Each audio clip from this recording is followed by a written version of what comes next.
All right, Zombie Grub, are you ready for this? Are you ready to rock and roll? Are you asking me if I'm ready to cast a 3-hour game? Because I don't think I am. I don't. You know what? Here's the thing, though. Like, jokes aside, TLO is someone who is willing to go swarm host. I don't know that he necessarily would.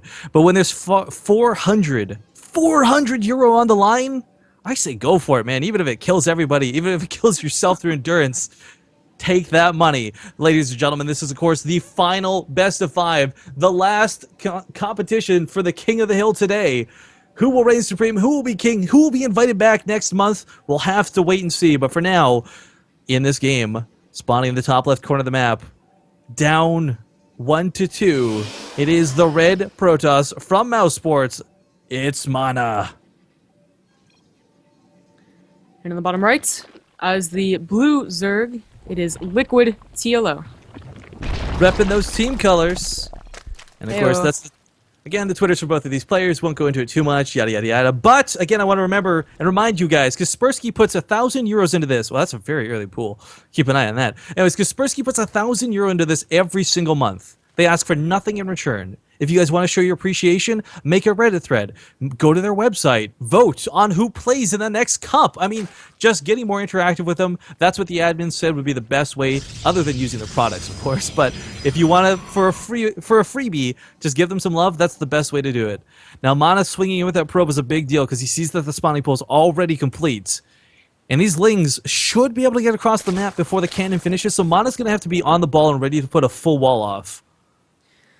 Either that, or he's going to have to give up his natural and go into the main, which is always, the sucky part. Yeah, never something you want to have to do. Definitely not. But if he does, he can definitely hold in the main. It just makes the game a lot harder, and it definitely puts the ball in TLO's court. Leaves 2 lings behind so that they can take out the probe, so he can actually get a hatchery. This isn't an all-in. He's like, has gas. He's definitely going to want to put down a macro or just a hatchery. Probes have been preemptively pulled here. Just throwing that out there. They're going to surround the cannon. Kind of a cool move, but then TLO could just walk past it and go to the main. So MaNa has to be a little bit careful about the way he positions these probes. I do love the way he's controlling this, though, completely blocking them out. I don't watch real sports, but I imagine this is what football looks like. That's exactly what football looks like. No, this is something that SOS did, actually. There was a recent tutorial. I forget who it was by. It might have been by, oh my god, I can't remember his name right now. The Jack Attack, that's it. And he, he's talking about defending early pools as a Protoss, and SOS did a beautiful job in pulling the probes and then defending against it and then letting the cannon get up. So he didn't have to, get back into his main, put the cannon in his main, build the forge again, and then, like, 4 gate wheel or something. The thing that he's got to be concerned about, though, is these links can run by, and 4 will still get to the main. 4 will still harass, or 3, I guess, if lazily done here. But TLO looks like he's waiting. I don't know if this is worth it to leave it just to deny the natural. I mean, This was a very early pool. He double canceled extractors. I mean, the point was to get these out quick enough to do some actual damage, and sadly, not a lot's been done. 1 worker died. I agree with you. I think I would have liked it, preferred it so that the 4 lings, or even just 2 lings, any amount of lings in the main, so that you can constantly have them worry about, microing their probes against your lings and actually getting a scout off. Because right now, if they just stay there, anything that MaNa wants to do, like an early Stargate or something weird like that, he can, and it won't be scouted unless an overload goes in there. Nice control on the links, though. Gets a probe. Wants to try and bait the Zealot away from the cannon. The cannon wants to bait the Zerglings into the cannon. So no one really agreeing with one another at the moment. The scary thing, though, is you can't really run in at this point because the Stalker will be out in relative time. So will a Mothership Core.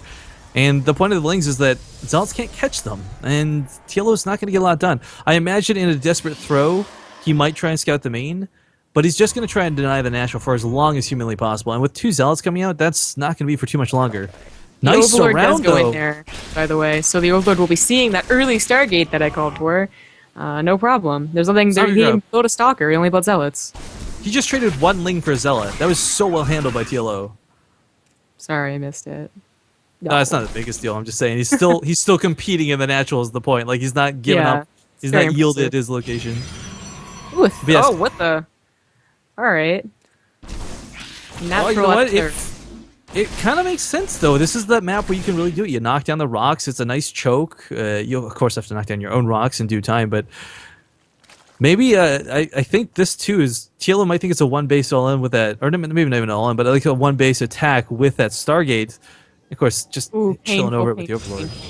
completely supply blocked and was chroning out nothing in a Stargate. Ooh, that Oh, sucks. he's probably honestly a little shaken up, you know, not like mentally, but just a little off course because of the opener that TLO had. Yeah, early pool is never going to be fun to deal with. TLO, though, was already invested in Spore Crawlers upon seeing that Stargate, so not really in any danger anytime soon.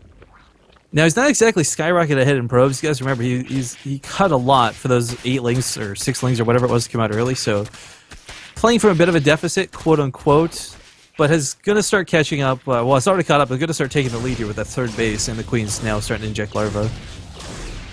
Yeah, if TLO doesn't figure out that the 3rd has been put down, he's gonna think he's way more ahead than he really is. I mean, he's still ahead, but the probe count's gonna really boost shortly here, as the corner boost is probably gonna be used entirely on it, as he's not really gonna invest in a lot of gateways. I feel because he wants that economy really badly. He's just gonna use the Stargate units to be his map presence.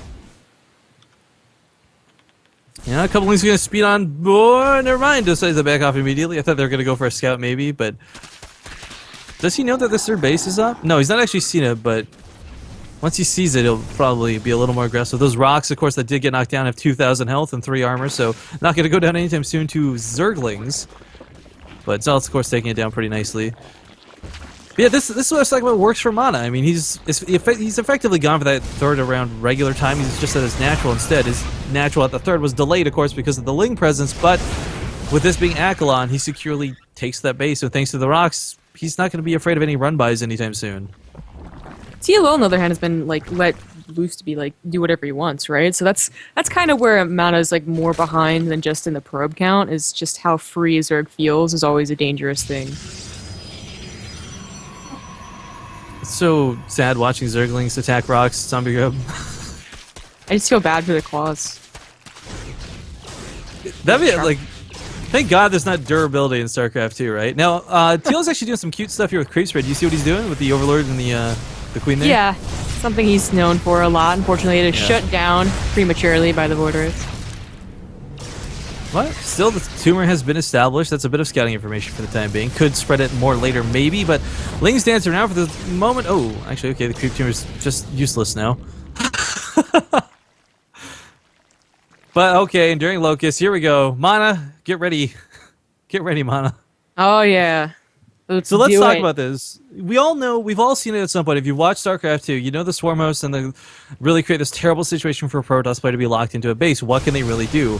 One of the 2 best things you can really do first off is that blink, so you got mobility to not get caught anywhere out of position. But more importantly than that, a warp prism to go across the map, or air units. I mean, establishing dominance quickly.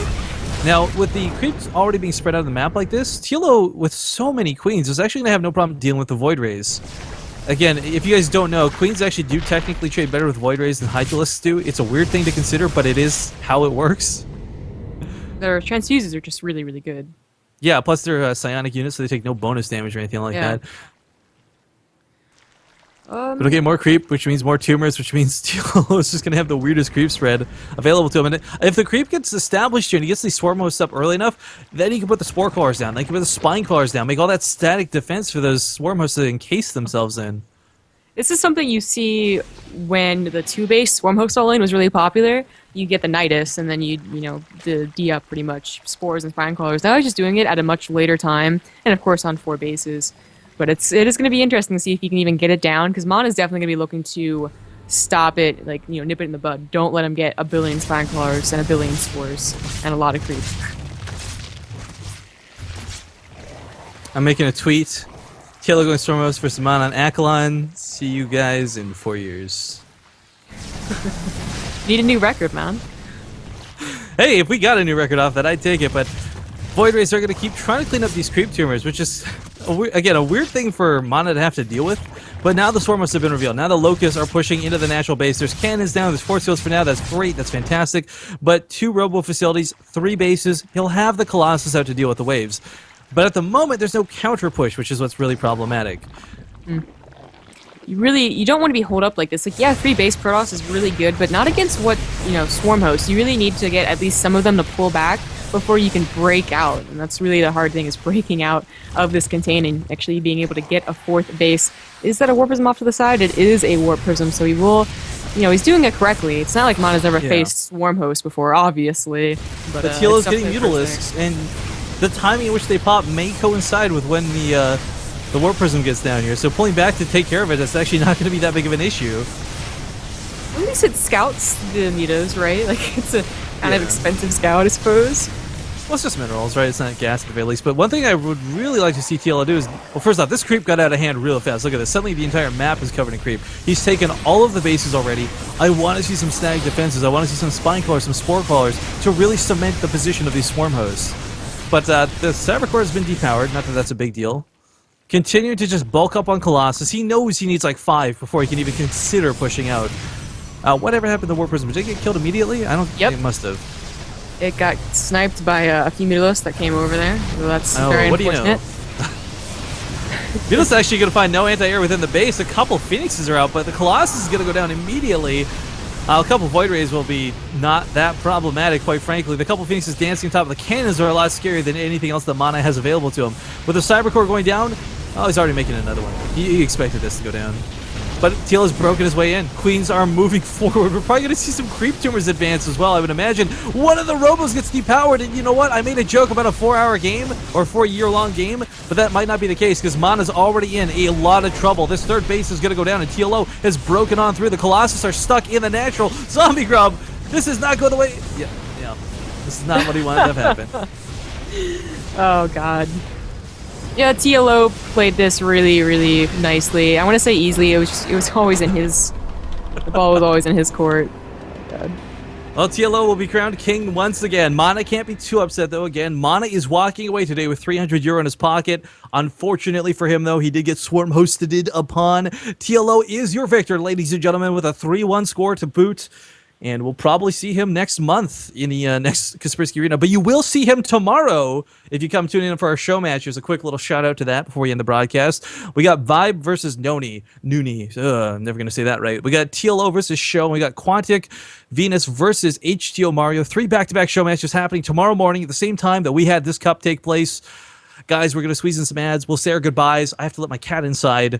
Thank you for tuning in, though. Really, sincerely, hit that follow button on your way out. I do hope to see you for more StarCraft in the future. And this Sunday and Monday, Zombie Grub and I will be casting the IEM Sao Paulo America qualifiers. I do look forward to seeing you guys there.